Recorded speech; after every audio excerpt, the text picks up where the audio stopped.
Assalamualaikum warahmatullahi wabarakatuh. Ya, terima kasih Bapak Ibu sudah berkenan hadir hari ini ya di kegiatan rutin KKG kita.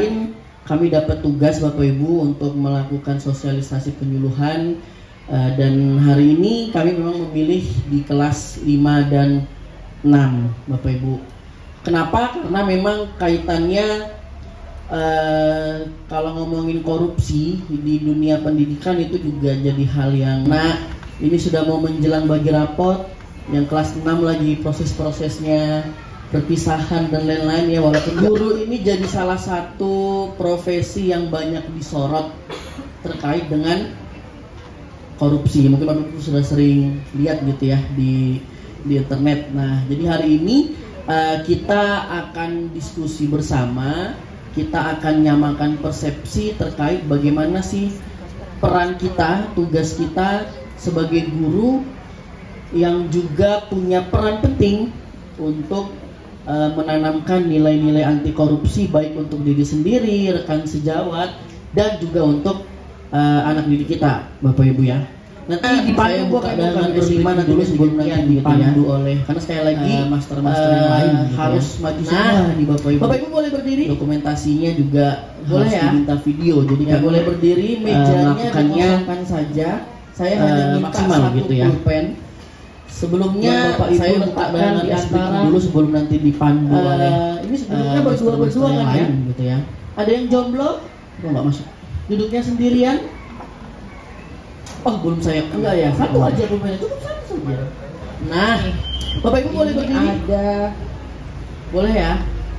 Ya boleh berdiri, mejanya dikosongkan saja. Saya biasakan yang benar, pulpen, bukan benarkan yang Bapak Ibu letakkan di antara biasa. Kita biasakan yang benar, ya? Bukan benarkan. Ada yang jomblo? Yang biasa. Duduknya sendirian?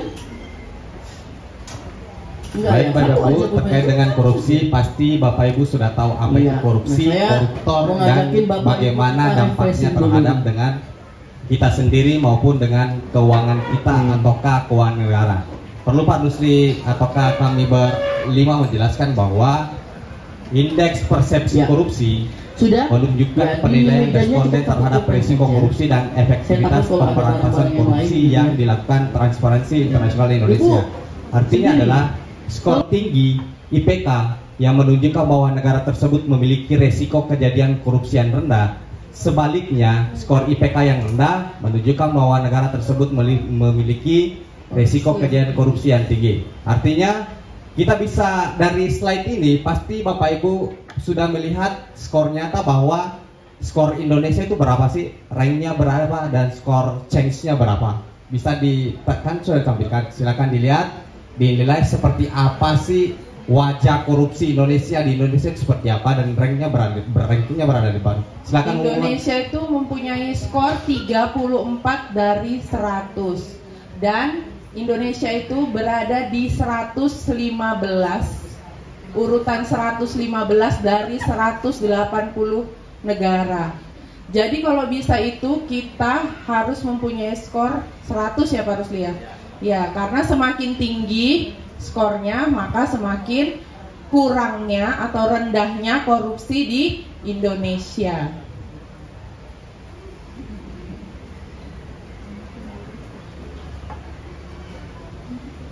Indeks Perilaku Anti Korupsi atau IPAK tahun 2024, berita resmi statistik nomor 53/07 tahun berapa itu? 15 Juli 2024. Bahwa ini yang sering sekali di sekolah-sekolah, gratifikasi. Sering dengar kan Bapak Ibu guru, gratifikasi. Sering sekali kita disorot di bidang pendidikan ini, gratifikasi. Murid mengasih hadiah, orang tua ngasih hadiah ke guru, dianggap gratifikasi. Ya, itu sering saat bagi rapot. Mungkin itu bagi kita budaya ketimuran ya, sering saling berbagi guru, padahal mungkin orang tua murid berpikirnya bukan buat nilai atau guru juga begitu, tapi memang kami guru mungkin udah dapat gaji istilahnya. Itu jadi apapun pemberiannya, baik itu kolektif maupun pribadi, itu jatuhnya gratifikasi. Artinya kalau dasar norma hukum itu yang diambil, yang mengikat yang tertulis itu mengenai kolektif maupun pribadi itu dipastikan gratifikasi. Tapi begini, kalau dapat seperti itu harus dilaporkan dulu ke apa namanya Pak Rahmat? Oke, Google KPK, nanti di situ diverifikasi. Korupsi dari berbagai bidang. Di sini ada di bidang hukum, ekonomi, pendidikan. Ada 7 ya? Iya, ada 7. Mungkin kita garis bawain di sini karena kita di dunia pendidikan ya Bapak Ibu, jadi kita ke dunia pendidikan saja. Tadi sudah disinggung oleh Pak Rusli, gratifikasi di sekolah itu sebenarnya apa ya?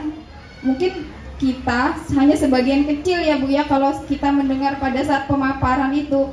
Kalau di dunia, di negara kita ini khususnya itu sangat luar biasa sekali. Jadi kita ini cuma imbas kecil, sepersekian persennya aja kali di sekolah. Tadi contohnya Bu gratifikasi. Apa sih kita ini di sekolah itu cuman pemberian kuenya itu saya potong-potong, saya suruh makan murid saya. Ya, itu boleh kalau seperti itu ya, teman-teman ya, Master. Jadi kemarin tuh seperti itu. Terus misalkan kalau yang tadi sudah disampaikan juga oleh teman-teman, kalau dapat bingkisan tas atau apa harus dilaporkan ke KPK. Itu. Kalau nomor 2 suap menyuap, ada kemungkinan biar nilai tinggi, saya kasih tas yang mahalan ini, nilainya jadi 90. Mungkin ya Bu ya. Kalau penggelapan dalam jabatan, kayaknya tidak. Pemerasan bisa jadi. Tapi kalau bisa jadi, kalau di SD mungkin tidak. Kalau perbuatan curang, berapa persen ini ya Bapak Ibu perbuatan curang itu? Apa itu ya?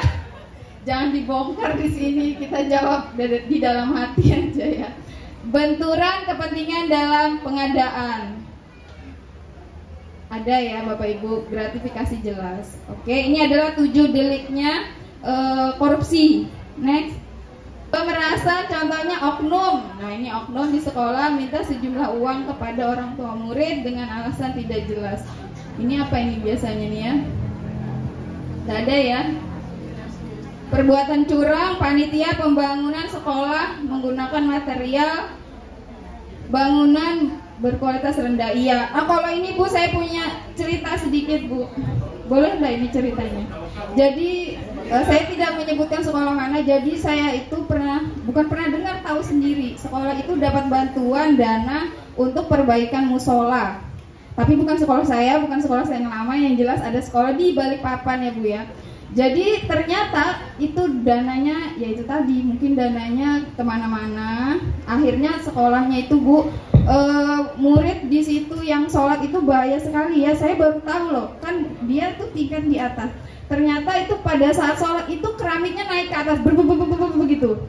Jadi begitu lagi sholat ini posisinya sedang takbiratul itu, begitu ini keramiknya langsung naik semua, terangkat ke atas. Iya, berarti itu mungkin apa semennya kah, apa itu yang dikorupsi ya Bapak Ibu. Bahaya sekali, itu sekolahnya kan tingkat musolanya di atas begitu. Jadi itu tadi, beruntung tidak ada korban sih Bapak Ibu. Cuman shocknya itu begitu gini kan. Nilai-nilai dapat berasal dari nilai kode etik dari tempat dia bekerja, nilai masyarakat, atau nilai pesan moral. Berintegritas bukan berarti tidak pernah melakukan kesalahan, tapi berani mengakui dan mau memperbaikinya. Jujur Bapak Ibu, kalau saya ini juga pelaku sebenarnya, pelaku. Jujur betul. Makanya ini mau belajar, cuma ya mau belajar. Kalau nggak dari diri kita sendiri, dimulainya dari orang lain juga enggak. Korupsi dan juga gratifikasi agak ini ya. Ya, jadi Bapak Ibu memang sekali lagi ini tugas dan tanggung jawab kami menyampaikan kepada Bapak Ibu terkait dengan korupsi, khususnya kalau kita memang guru yang paling sering bersinggungan dengan kita itu adalah gratifikasi. Kenapa ini juga disorot ya Bapak Ibu? Karena guru kan sekarang mayoritas sudah ASN ya, sudah jadi pegawai negara. Jadi memang kalau kita merunut ke peraturan KPK di nomor 2 tahun 2019, memang penyelenggara negara itu termasuk ASN dan sebagainya itu memang tidak dibolehkan menerima gratifikasi. Nah, tadi juga sudah disampaikan oleh teman-teman bagaimana yang sering menerima tadi bentukannya mungkin dalam misalnya pas ulang tahun dapat hadiah snack, makanan seperti apa gitu ya. Solusinya boleh diterima, kemudian kita ibaratnya makan bareng-bareng dengan murid itu masih boleh seperti itu gitu. Atau kalau Bapak Ibu mau menerima gitu ya, sudah diterima, ya memang sih kalau merunut ke aturannya harus dilaporkan gitu ya. Laporkannya ke Gol KPK. Bapak Ibu boleh nanti cari aja di internet, namanya Gol KPK. Dia ada aplikasinya.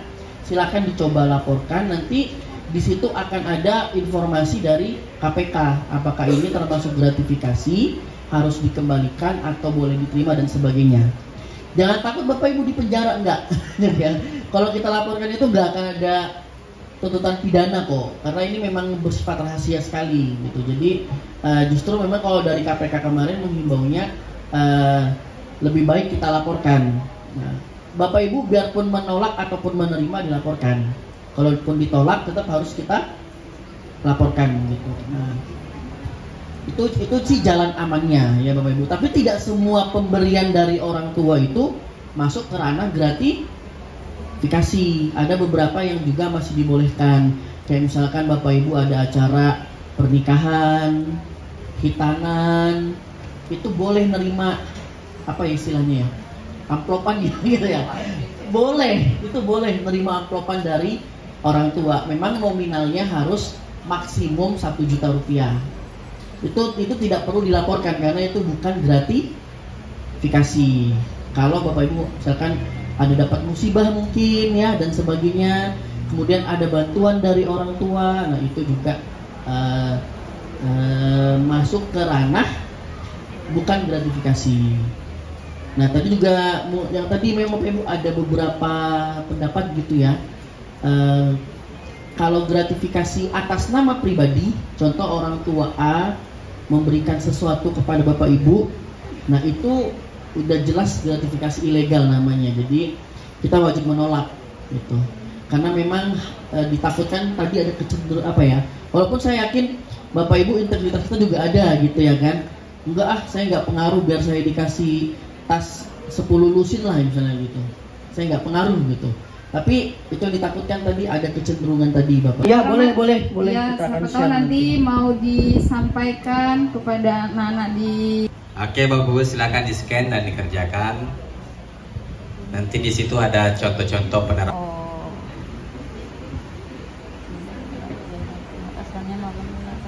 Oke, ada yang sudah berhasil sampai 3 level Bapak Ibu. Jumat bersepeda ya. kakak. Jumat bersepeda kakak. Berarti jujur, mandiri, tanggung jawab, berani, sederhana, peduli, peduli, disiplin, adil dan kerja keras kakak. Oke. Ya, jadi ada 9 nilai-nilai integritas yang kita bisa tanamkan kepada siswa-siswa di sekolah. Siap. Baik Bapak Ibu, kalau gitu saya lanjutkan lagi kepada Bu Asma. Silakan mungkin menutup dengan satu quotes yang sudah tertampil di depan. Iya. Tadi di awal kita dibuka dengan apa tadi tuh?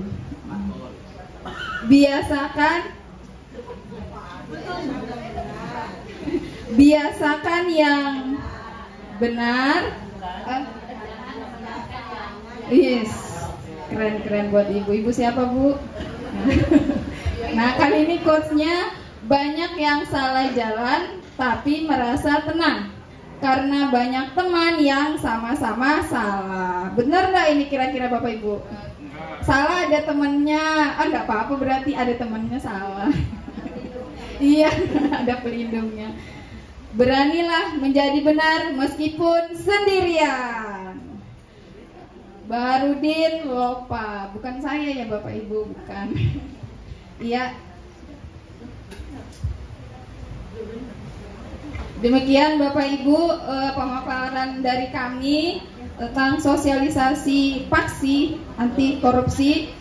Semoga apa yang hari ini kami sampaikan bisa menjadi sebuah pembekalan kepada kita semua. Ya Bapak Ibu, demikianlah yang kami sampaikan. Kurang dan lebihnya saya dan tim saya mohon maaf. Saya akhiri, billahi taufiq wal hidayah. Wassalamualaikum warahmatullahi wabarakatuh.